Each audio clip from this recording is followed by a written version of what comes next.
All right, hello again. This is Jeff Scott, your instructor for 152, 145 Advanced Java Programming. What I'm going to do right now is go over the book portion of, in fact,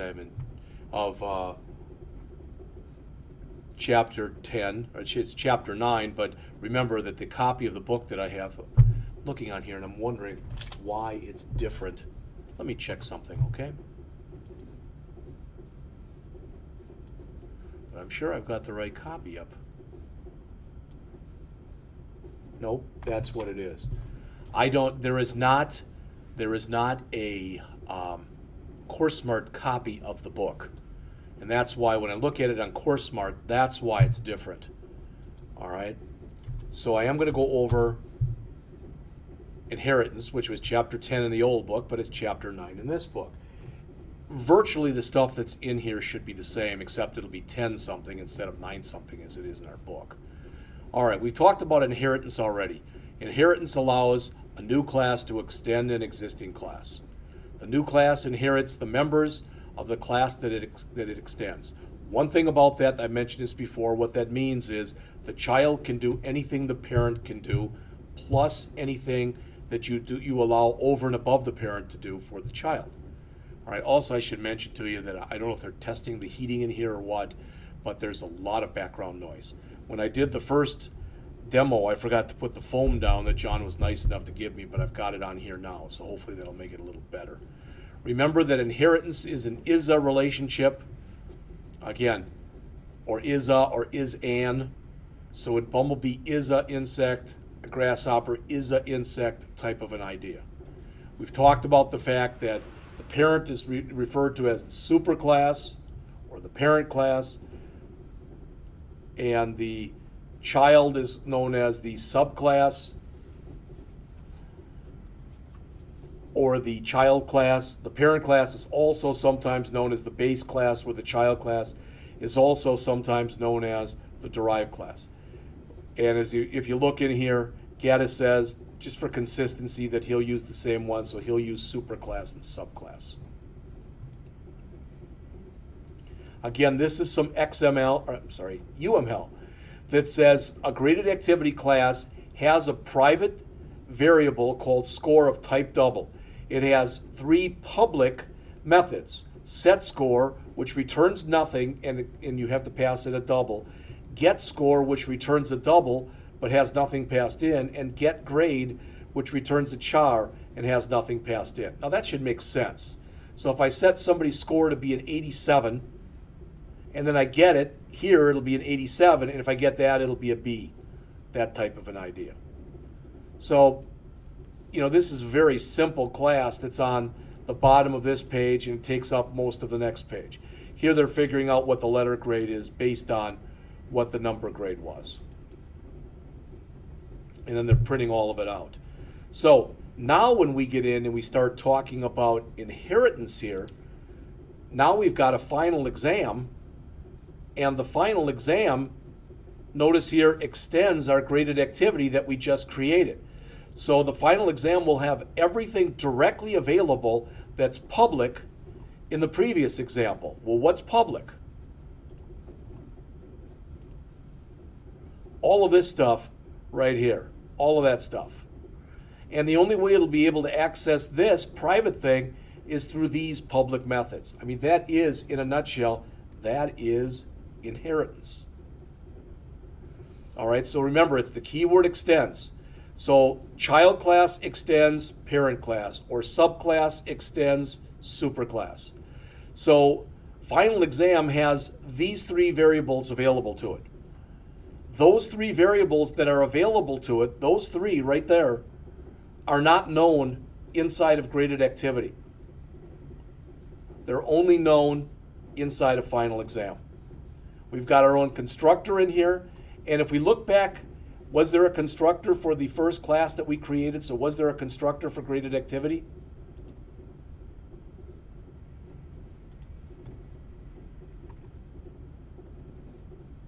Graded activity, I don't see one. None there. None there. All right, so there isn't one. Since there isn't one there, there's no call to super in here. So when we go into our final exam, otherwise, normally the first thing you do in here, even before this, you'd be calling super, paren, or super with something in parentheses to call the constructor of the parent. And we'll see that in just a minute. So here's our constructor for final exam. All right, so you've got a numeric score,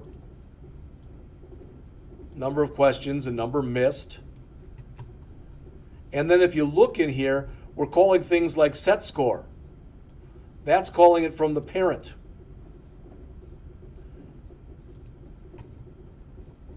We've got final exam. We've got get points each and get num missed. So anything that's outside of that is being called from the parent. So when it sees this, this is the same thing as if we had said the name of the parent dot set score and put that there. I don't even know if that would work if you did that or not. I've never really tried it, to be honest with you. But the get points each and the get num missed, that's all these do. And the author does a nice job here in the book. And in our book, this is page 611. And on that page, the author does a good job of explaining what's what, where it's declared and where it's inherited from. Take a look at that if you're still experiencing any kind of issues, trouble, or misunderstanding with that. All right, there's our demo. Nothing new in there.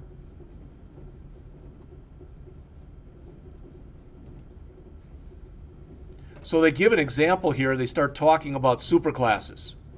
And they say, okay, so we've got public superclass 1, and you can see there it's doing something. All right? And here we've got a subclass that's also doing something. So notice what we're saying. When we call this, it's going to naturally call both parents, the superclass and then the subclass. All right? I would have put a call to super in there. I'm not sure why that's not in there, but it's not. You're going to see much better examples of that in just a minute. Again, the reverse does not work, which means, and what that means is, again, the child can do anything the parent can do, but the parent can't do anything the child can do. All right, calling the superclass constructor. So there's superclass 2. All right, and there's constructor number 2. And there we're calling it. All right. Maybe the previous example didn't have a constructor. I don't know how I read that. So again, and when you look in here, they give an example of a UML diagram for a rectangle, which we talked about many chapters ago. All right. And what the author is saying in that example is length and width, both those, length and width, both of them are private. So they're only directly accessible inside of class rectangle. And you'll also notice rectangle has a public constructor, a public set length, set width, and get area. So it's got all that good stuff. And then they show how it's set up in code, starting on the bottom of the page here and going on to the next page. Then they say, well, you know, a cube is a type of rectangle. So now cube has got all of these things available to it. Rectangles, the rectangle's constructor, set length, set width, get width, get area. But it can indirectly access length and width through these methods. All right, but in addition, a cube has a height. It has its own constructor. It has a get height, a get surface area, and a get volume. Since cube will extend rectangle, it automatically gets the ability to use all of that stuff. So when you look on here, the first thing it does is it's got to set the length and the width by calling the parent, because the length and the width are not set in the constructor of a cube, only the height is. So we set by calling the parent or the super the length and the width, then we add the height. And we add our own get height, get surface area, get volume stuff in here. Then when we test it, we ask the person to enter in a length and to enter in a width and to enter in a height. Then we create a cube based on this, and this is the key line right here. What that line does with the length and width and the height that we set is it first calls the cube, and the cube calls the cube constructor. The cube constructor calls super and passes in the length and the width so that the length and the width can be set inside of the rectangle object. Then it uses the height that you passed in, and it's got the height set. All right, and there's an example. Bottom of this page here, when the superclass has no default constructor, it looks like it's around 622, the bottom of 622 in our book. It says, recall from an earlier chapter, Java provides a default constructor only when you provide none for yourself. That makes it possible to have a class with no default constructor. The rectangle class is an example. It has a constructor that accepts 2 arguments. So for that reason, it doesn't have a no-arg constructor. So we didn't write one. We could if we wanted to. So if a class does not have a default constructor and does not have a no-arg constructor, then the class that inherits from it must call a constructor, a super one, that's not a no-arg, because there isn't one to call. Summary of issues in inheritance. This is the bottom of 622 and the top of 623 in our book. The superclass constructor always executes before the subclass constructor. That's why you have to call it first. You can write a super statement, but only in the subclass's constructor. If a super statement calls a superclass constructor, it must be the first executable statement. You can have blank lines and comments before it, but that's it. If the subclass constructors does not explicitly call a superclass constructor, Java will automatically add super paren to call a default constructor. If a superclass does not have a default constructor and does not have a no-arg constructor, the class that inherits it must call one of the constructors the superclass does have.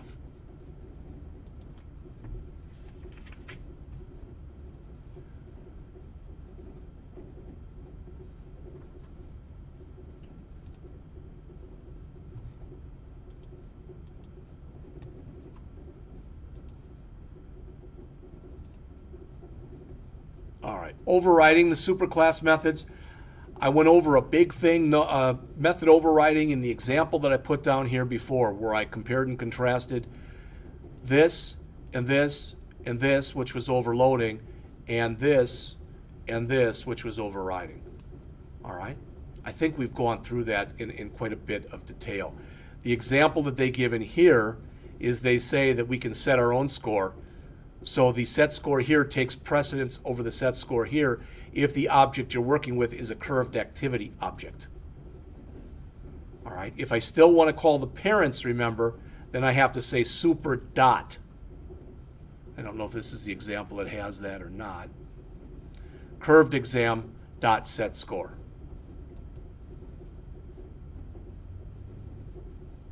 Again, overriding versus overloading. This is in our book on the middle of page 629. Overloading is when a method has the same name as another method but a different parameter list. So it either returns something different and or it's whatever's in the parens is different. When you override, the signatures must be identical.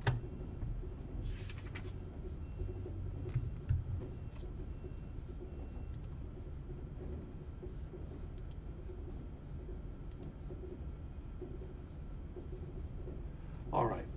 This jumps us up to protected, which is the middle of page 632 in our book. Protected members of a class may be accessed by methods in a subclass and by methods in the same package. So anything that's declared as being protected is available in that class and in any child, directly or indirectly. Child, grandchild, great-grandchild, great-great-grandchild, etc. So if we make score protected, and then later we come in here, and remember score was in class graded activity 2. All right? And then we come in here and we say,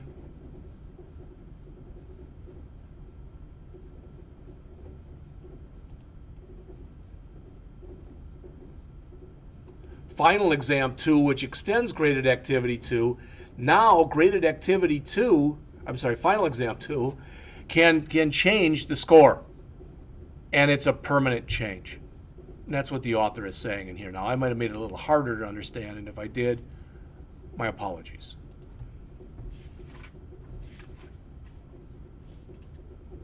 Remember that anything that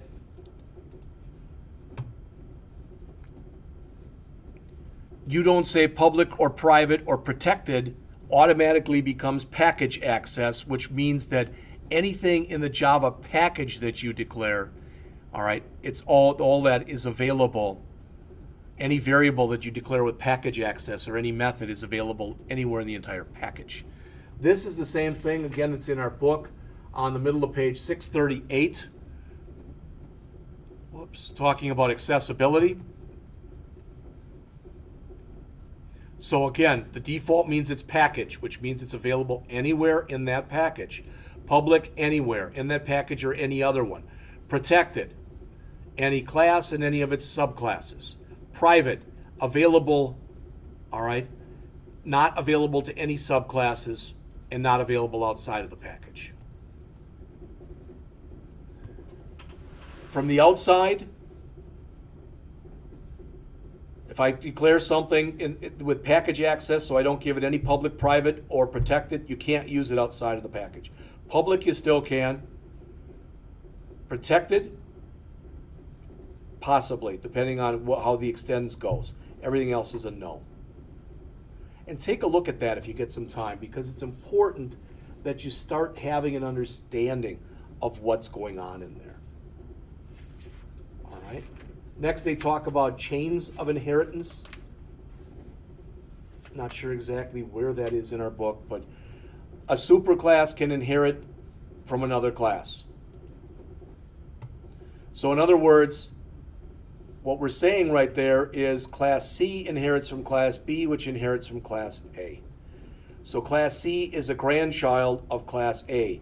Anything that's available in class B is automatically available in class C, and since anything that's in class B was automatically made available from class A, that means that C can access anything public or private directly from B or A, and indirectly if it was private in one of these by calling the superclasses methods,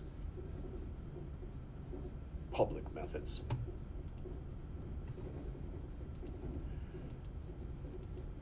I would strongly recommend that when you're going through this, if you take the time to go through it, and it really is worth your time, but I would strongly recommend that you don't do it in one sitting. It's not the shortest chapter in the book. It looks like it actually starts around page 605, and the actual textual material till the end of the chapter is about page 669. So that's 64, 65 pages. That's a lot to sit down and handle even in a few hours. Here's a class hierarchy. I mentioned this before. Level 0, level 1, level 2. So that's a level 2 class hierarchy. We talked about object and how everything does extend from object. So these two statements here and here are identical. You would not get an error if you took the one that's kind of in pinkish right there now and put that in. There's really no reason to do that, but if you want to do it, you can.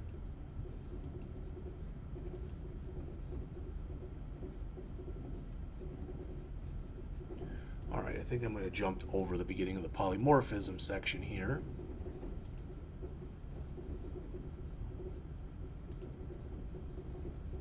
The object class, okay.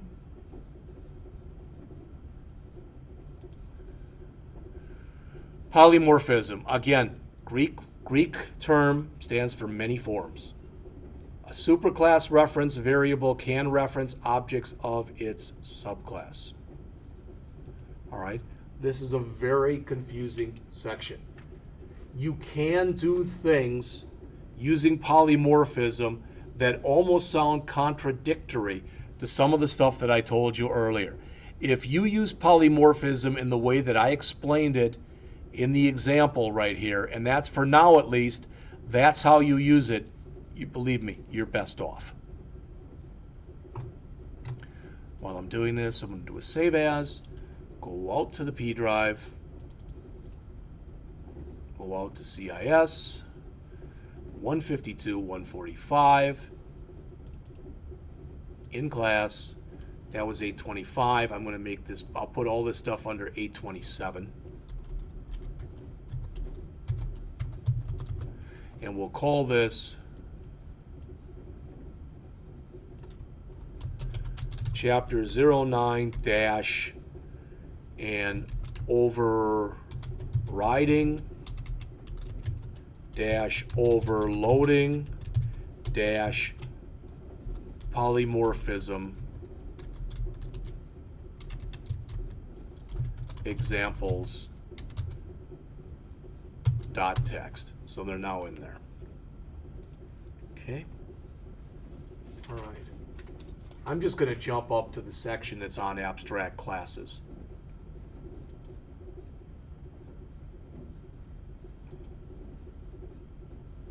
There is an instance of operator, so I can see whether or not an object is an instance of a particular class. So I could see if a graded activity is an instance of, you know, a final exam activity or whatever.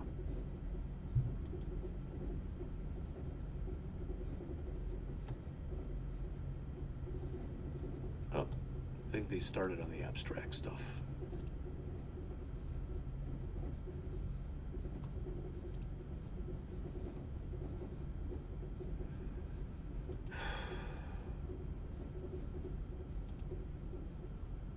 All right.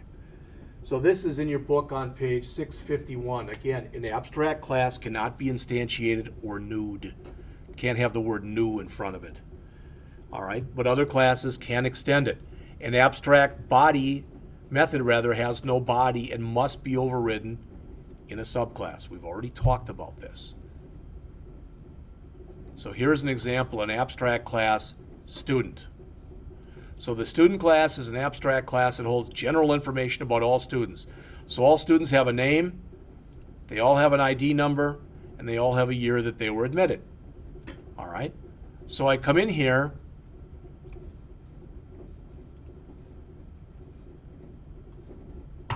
and I've got a constructor to set the name, the ID number, and the year admitted. All right? I have a toString that overrides it so I can print out all that information. And notice I also have an abstract method in here. What that says is an abstract class can have both abstract methods and non-abstract methods. But this method right here is abstract. Since it's abstract, I can only have a return type, a name, and if I need, most of the time it'll just be paren. All right. Now, why would you do this? Because the number of credit hours a computer science student needs might be different than the number of credit hours that a marketing student needs, and might be different from the amount of credit hours that a supervisory management student needs, etc., to get their degree. So maybe you need 66 credits for a computer science degree, and for a marketing degree you need 64 credits. And for a supervisory management degree, you need 70 credits. So that number that you're going to use, or the number of math and the number of different kinds of hours, would be different between different kinds of classes. So notice that to set the string and the ID and the year, we call super. We call the parent class, because all that stuff was handled in our class student. Then everything else that's in here, all right, that's going to be the stuff that's specific. All the stuff here is going to be specific to a computer science student. And next there should be a demo of that. So again, name, ID number, date they were admitted. They can call set math, set CS, and set gen ed hours. Then based on that and the numbers that they need, they can figure out their hours remaining. All right, so 12 and 20 is 32, and 40 is 72, and it looks like you need 120 credit hours. So the hours remaining are that many. We'd have to add methods to do this, but we also could come in here if we wanted to or needed to. We could come in here and figure out how many math hours they have left, how many computer science hours they have left, how many gen ed hours they have left. And we know that if you add up whatever's left for math and for computer science and for gen ed, we know what we have on here, though, adding up the hours remaining from those three must equal 48. So a couple things they tell you to remember here. All right, it says a couple things to remember about abstract methods and classes. This is the bottom of 656 in our book. Abstract methods and abstract classes must be defined with the abstract keyword. An abstract method has no body, and the header must end with a semicolon. An abstract method must be overridden in a subclass. When a class contains an abstract method, you can't instantiate or new it. It must serve as a superclass for others. So again, you can't instantiate it. All right. Give you a little UML stuff there. Let's just jump into the world of interfaces. So in your book, I'm on page 657. 657. This is really the last major topic that's in this chapter. An interface specifies class behavior. The difference between an interface, between using interfaces and using inheritance, they both serve the same kind of purpose. They both tend to extend what a class can do. But since Java is one of those programming languages, all right, like many others that only allows for single class inheritance, if you use the word extends, you can only have one word after it, one class. If you have a bunch of classes you want to use, then instead of doing extends, you can create what are called interfaces, because like many other programming languages, Java supports multiple program interface inheritance. Where you used extends with inherits, you use implements with an interface. Notice when you save that, it doesn't say public class, it says public interface. What that means is anyone who implements the interface called relatable must have a method called equals. It must accept a graded activity. It must have a method that's called is greater and accept a graded activity. It must have a method called is less and accept a graded activity. All of those must return a Boolean. Oops. All of them. So again, we can say, here's an example of using both extends. We use that for inheritance and implements for an interface. You can read the stuff yourselves. I don't want to sit and read to you. All right? But the example is given in your book on 659, 660, 661, and then they start talking about it in some depth and breadth of coverage after that. So there's the example. Read this section. I would strongly recommend you do that. All right, it's probably the hardest part of this chapter. So on 662, an interface can contain field declarations, but in essence, on any field is a constant. Constants by convention are in uppercase. Again, you can implement multiple interfaces. So after implements, you can have a list of as many of these as you want. They have to be comma separated. On the bottom of page 663 in our book, they talk about polymorphism and interfaces. And then they give you an example that takes up virtually the rest of the chapter. It says, just as you can create reference variables of a class type, you can create reference variables of an interface type. An interface reference variable can reference any object that implements that interface. Please take a look at the example that's on pages in your book, 663, 664, 665, 666, 667, and 668, and let me know if you have any questions. I don't want to get into this in too much breadth and depth of coverage, just because A, these are already long enough. I'm in here on a Saturday, and I don't want to stay that long. And B, I would just be reading a lot. You're going to learn it by looking at it, all right?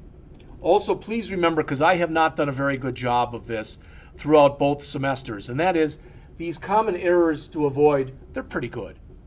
They're things that you would oftentimes do as a programmer. All right, so in class, the program that we did in class as a class, and I'm not saving that one, we did program, I think it's number 9.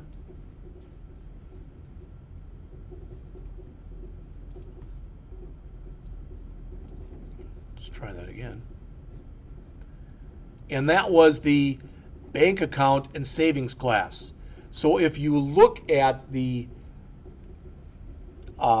if you were not here in class and you look at the tapes for Tuesday the 25th and Thursday the 27th, you should have a good idea of what we did. We went over this program as a class. I did give out a copy of the original before we added to it, and that is out there in the in-class folder under 08-25-2015 under the in-class folder on the P drive for the class. All right, so when I come back again, I'm going to do, for the next chapter here, our chapter 10, the books here, chapter 11, we're going to start going over exceptions and advanced file I/O. All right, which is 681 in the book, and I'll be back with that shortly.